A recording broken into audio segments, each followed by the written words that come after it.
Pemirsa, Iran menyerang kapal Angkatan Laut Amerika Serikat yang nekat masuk ke Selat Hormuz.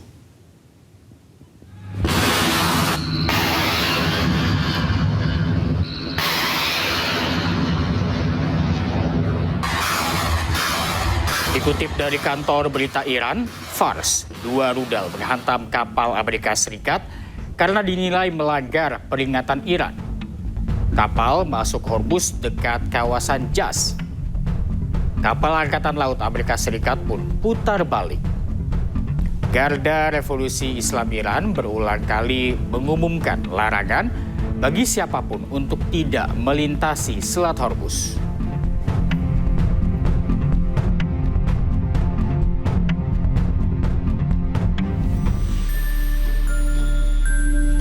Sementara Komando Pusat Amerika Serikat CENTCOM membantah klaim Iran dan menyebut tidak ada kapal Angkatan Laut Amerika Serikat yang terkena serangan pasukan. Pasukan Amerika Serikat mendukung Project Freedom atau operasi pembebasan kapal-kapal di Selat Hormuz dan menegakkan blokade Angkatan Laut di pelabuhan-pelabuhan Iran.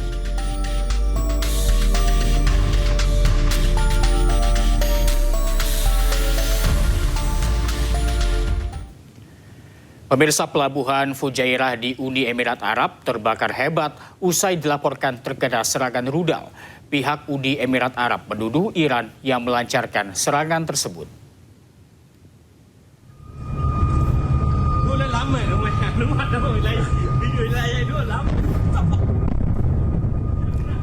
Detik-detik terbakarnya pelabuhan Fujairah, salah satu fasilitas ekspor minyak strategis di kawasan Teluk, terekam kamera warga. Pihak Uni Emirat Arab menyatakan telah mencegat belasan rudal yang menargetkan pelabuhan tersebut. 3 orang dilaporkan terluka akibat serangan. Pihak Abu Dhabi menuduh Iran yang melancarkan serangan dan berpotensi meningkatkan ketegangan di Teluk. Namun seorang perwira militer Iran membantah dan Iran tak punya rencana menyerang Uni Emirat Arab.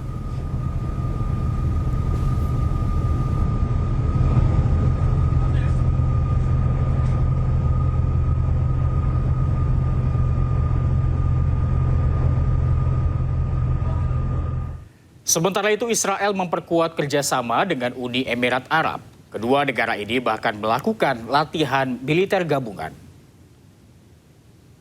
تكون إماراتيا يعني أن قائدك صاحب السمو الشيخ محمد بن زايد آل نهيان حفظه الله. Demonstrasi kekuatan udara ditunjukkan oleh Uni Emirat Arab dan Israel. Latihan militer gabungan digelar baru-baru ini di langit-langit Uni Emirat Arab. Kerjasama kedua negara ini pun kian erat. Latihan militer gabungan yang biasanya dilakukan diam-diam kini semakin terbuka dan disiarkan di media Israel, yakni di Channel 12. Kedua negara ini pun mengintegrasikan sistem pertahanan canggih Iron Dome dan teknologi pertahanan lainnya.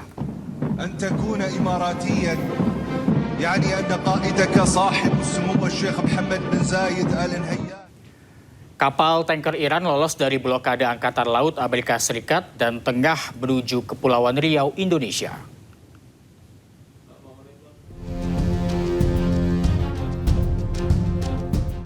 Kapal tanker Super Iran kedua telah memasuki Selat Lombok, Indonesia setelah menghindari blokade Angkatan Laut Amerika Serikat di sekitar Selat Hormuz. Data pelacakan minyak menunjukkan sebagian besar pengiriman minyak mentah Iran yang diluncurkan pada bulan April telah mencapai tujuan mereka meskipun ada penjegatan Angkatan Laut Amerika Serikat. Situs pemantau pengiriman minyak tankertracker.com melaporkan kapal tanker minyak mentah super besar Iran kedua yang diidentifikasi sebagai Derya telah memasuki Selat Lombok. Kapal Derya berada di perairan Indonesia menuju Kepulauan Riau setelah upaya sebelumnya mengirimkan 1,88 juta barel minyak mentah Iran ke India pada pertengahan April gagal. Kapal tersebut kemudian mengubah haluan dan melanjutkan perjalanan ke selatan, sementara beberapa kapal tanker terkait Iran lainnya di wilayah tersebut dialihkan pasukan Angkatan Laut Amerika Serikat. Kapal Deria sekarang bergerak menuju titik pertemuan yang direncanakan di gugusan Pulau Riau. Sebelumnya, kapal tanker Super Iran lainnya Huge yang membawa 1,9 juta barel minyak mentah juga telah memasuki Selat Lombok setelah menghindari upaya pemantauan Amerika Serikat. Kedua kasus tersebut menunjukkan beberapa kapal pengiriman Iran terus menggunakan jalur maritim alternatif meskipun aktivitas Angkatan Laut Amerika Serikat meningkat yang bertujuan mengganggu ekspor minyak Iran.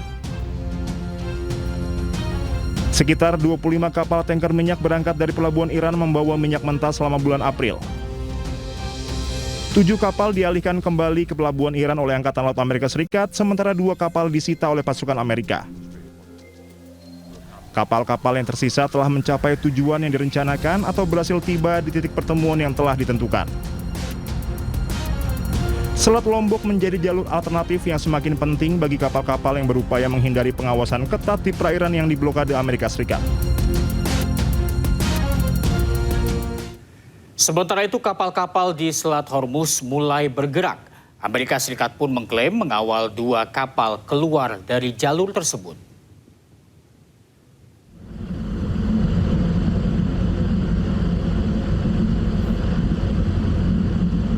Pusat Komando Amerika Serikat melalui media sosialnya mengklaim telah mengawal 2 kapal tanker milik mereka keluar dari Selat Hormuz. Kawalan sebagai bagian dari Project Freedom yang akan mengawal kapal dagang keluar dari Selat Hormuz dengan aman.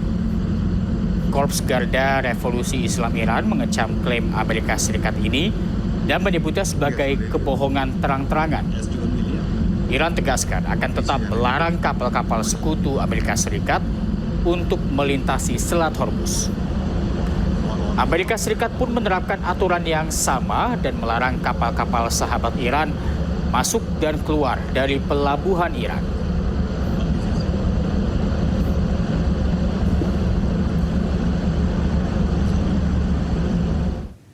Pemirsa, Amerika Serikat telah memulai operasi pembebasan kapal-kapal di Selat Hormuz. Operasi bernama Project Freedom ini rencananya akan membersihkan blokade Iran di salah satu selat paling sibuk di dunia tersebut.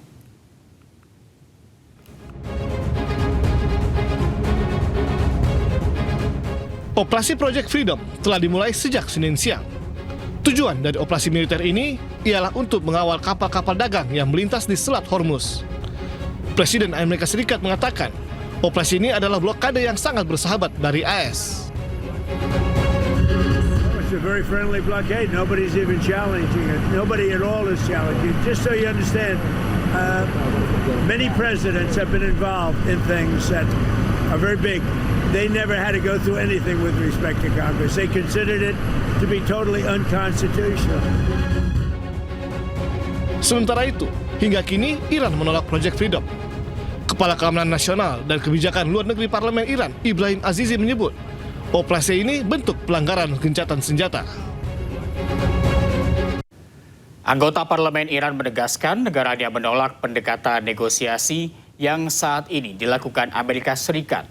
Iran menyebut tawaran negosiasi yang diajukan Amerika Serikat hanya menguntungkan satu pihak.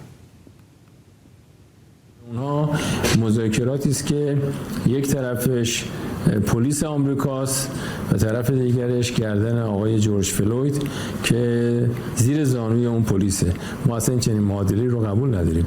ما یک کشور قدرتمند هستیم و حوزه منافع امنیت ملی خودمون رو قویاً روش ایستادیم و الان هم مترصد دریافت هم غرامت هستیم هم قبول مسئولیت حمله به ایران رو در این مذاکرات احتمالی دنبال میکنیم که اتفاقا میفته.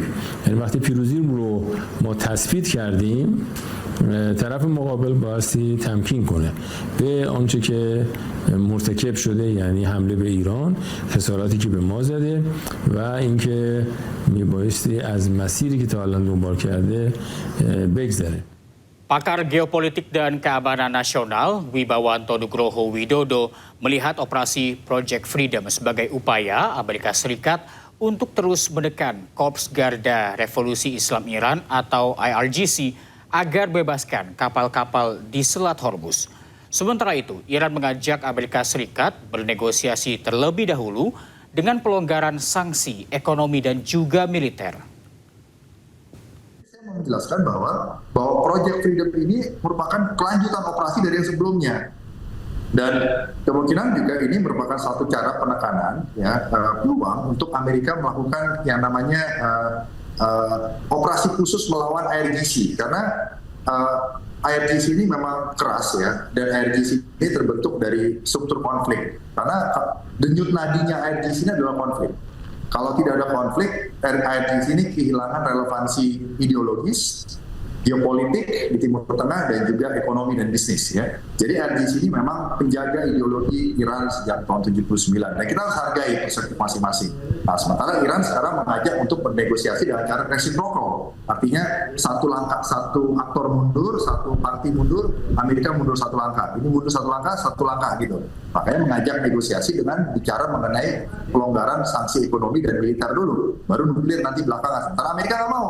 Amerika fokus harus lucuti dulu nuklirnya, pasti misal juga tidak dibangun dan juga proksi dilucuti, baru Amerika mau bicara dengan Iran. Nah ini tidak ketemu gitu. Nah makanya Amerika tetap hadir di sini untuk menunjukkan bahwa Amerika dapat hadir sebagai protektor dari order di dalam stabilitas di dalam domain maritim ya, dengan memberikan jaminan keamanan atau pengawalan terhadap global commerce di Selat Hormuz. Itu poin satu, harus kita pahami, kita lihat begitu. Sambil juga Amerika tetap melakukan aktivitas lainnya yang terlihat dan tidak kelihatan ya, untuk mencapai sasaran-sasaran yang saya sebutkan tadi. Nah sementara Iran juga terus melawan dengan caranya Iran gitu ya, salah satunya dengan melakukan blokade di Hormuz. Nah tetapi menjaga Selat Hormuz seperti ini ya, itu bukan tanpa risiko, Mbak.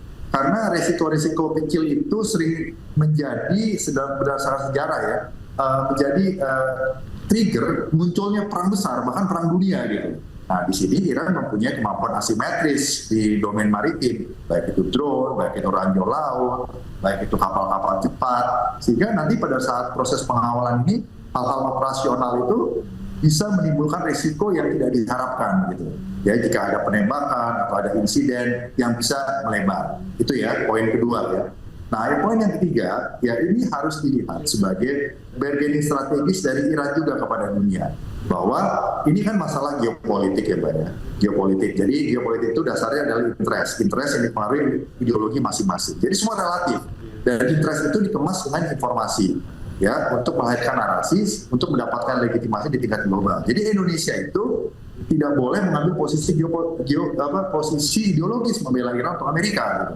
Kita harus memahami akar dari geopolitical interest kita sebagai negara yang menjaga perdamaian stabilitas, di mana kita itu bukan negara revisionis, negara yang ikut menjaga perdamaian, bukan great power, kita middle power. Dan kita ini melihat bahwa jika terjadi ancaman Indo-Pasifik, pelebaran konflik di Indo-Pasifik itu ancaman terbesar bagi kita gitu. Dan ancaman di Timur Tengah ini juga sudah mempengaruhi kita secara ekonomi. Dan instrumen national power kita itu adalah diplomasi di dalam foreign policy, baru di backup oleh instrumen ekonomi, informasi dan juga militer ya. Dan kita ini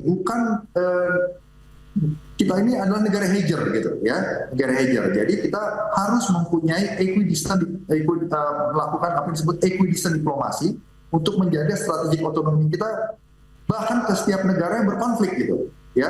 Ya kita patokannya adalah kita menjaga prinsip perdamaian dan juga stabilitas dunia.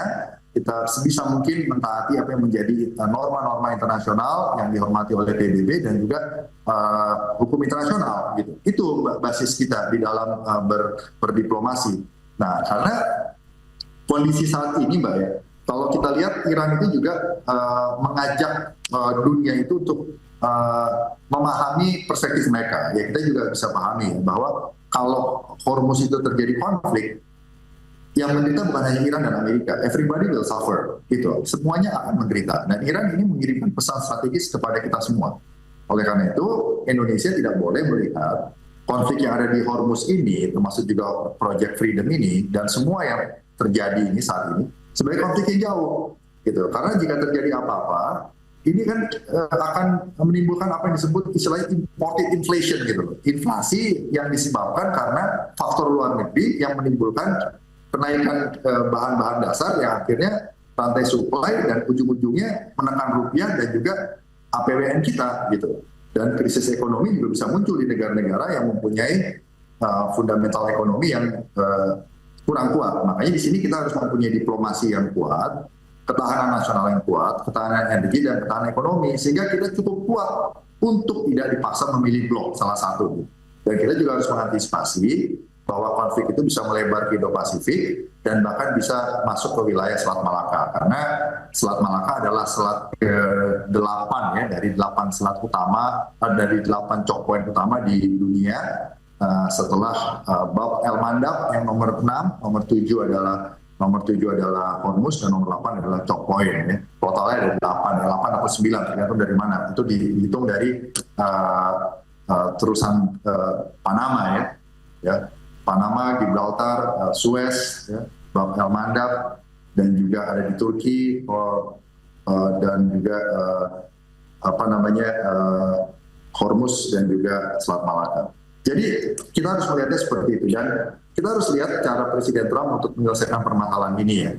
Bahwa Amerika dari tahun 79, Presiden Trump berapa kali bicara bahwa sudah melakukan berbagai pendekatan untuk memastikan bahwa Iran itu tidak memiliki senjata nuklir. Ya. Dari tahun 79 sampai tahun 90, Presiden Carter dan Ronald Reagan melakukan pendekatan-pendekatan yang disebut containment. Jadi mengkonten pengaruh Iran ya, dan pengaruh revolusi Iran di Timur Tengah. Dan masuk ke era 90-an, masuk ke era Presiden Bill Clinton sampai dengan George Bush Junior, ya.